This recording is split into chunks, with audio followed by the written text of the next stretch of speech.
Hey nerds, gonna talk about my boy Slavoj Zizek, famous Hegelian slash Lacanian slash Marxist philosopher. My favorite one of those because he's the only one that I know, and he's giving his controversial, as is almost always the case, opinion on free will, that it's basically choice. And he talks about the physicist Sabine Hossenfelder as well, who's apparently also a YouTuber, and we'll get into that. I agree with some determinists like the German lady Sabine Hossenfelder. She's very intelligent. So if we're talking about so he's basically obviously talking about the philosophy of free will, right?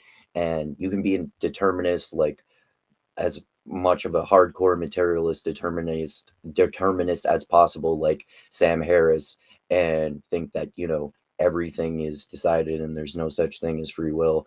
Or you can think that there is free will and we can make all of our choices. Or there's compatibilism, which is kind of a compromise, which some philosophers, like ones I've talked to before, like Ben Burgess, respect. But I agree with Robert Wright that compatibilism is kind of a cop out. And yeah, I barely know anything about Sabine Hossenfelder, but she is a theoretical physicist and also a YouTuber who's apparently drifted a little bit into the anti-woke shit. And I'm glad that I looked up his opinion on her a little bit, because he's complimenting her here, but he also has said that her political opinions are intellectually insulting. She even doesn't argue. She said that the moment you accept naturalism, there simply is no space for freedom. So So obviously she doesn't believe in free will. Save freedom? My answer is not that it's freedom already there in nature, but that nature is in itself ontologically incomplete, open. First, freedom is not contingency. It's not my freedom. So if I understand correctly, he's saying that in terms of the way the natural world works, you choose whether you have free will or not, which is kind of a paradox, but it's also interesting. If to make a decision, I throw a coin up and set head, tail, or whatever. No, that's contingency. Freedom is a necessity of its own. Freedom is a positive decision that you do. Is this only freedom is a decision, but it's also a necessity. So he's saying, though, he's not saying that there is free will. It basically sounds like he's saying that you choose whether you have free will or not. I can't help but be reminded of the Matrix, and I always have Neo looking over my shoulder, that the whole point of the Oracle telling Neo that he's not the one is to make him fight against his fate and create his own free will by going against what he has been told. But if she told him that he was the one, then he wouldn't want to accept it as much. And she knows this because she's the Oracle, because he always fights against fate.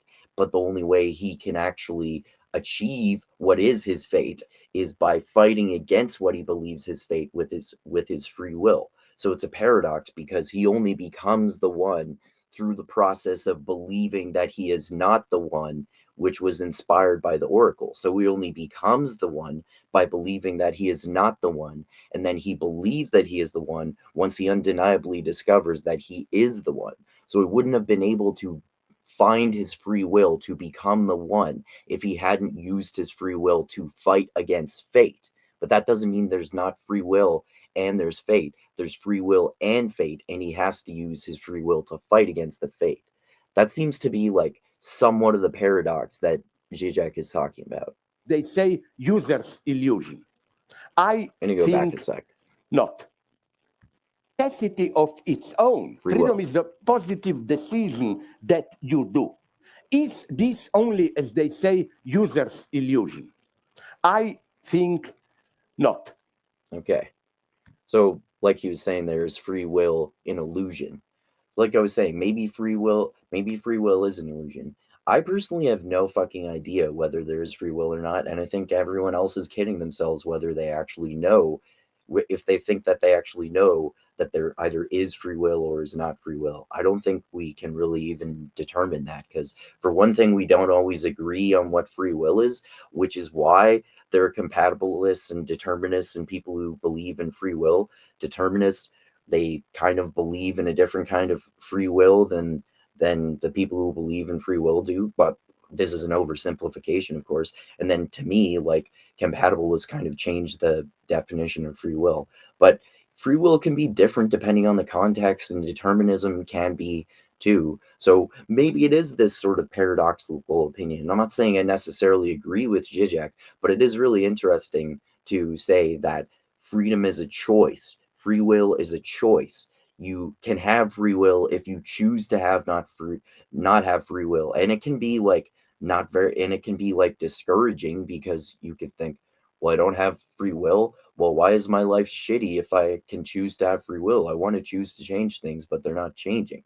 But I don't think he's meaning that literally. He's kind of meaning it like maybe half metaphorically, thinking that so that you can choose to have free will to fight against your fate and change your destiny.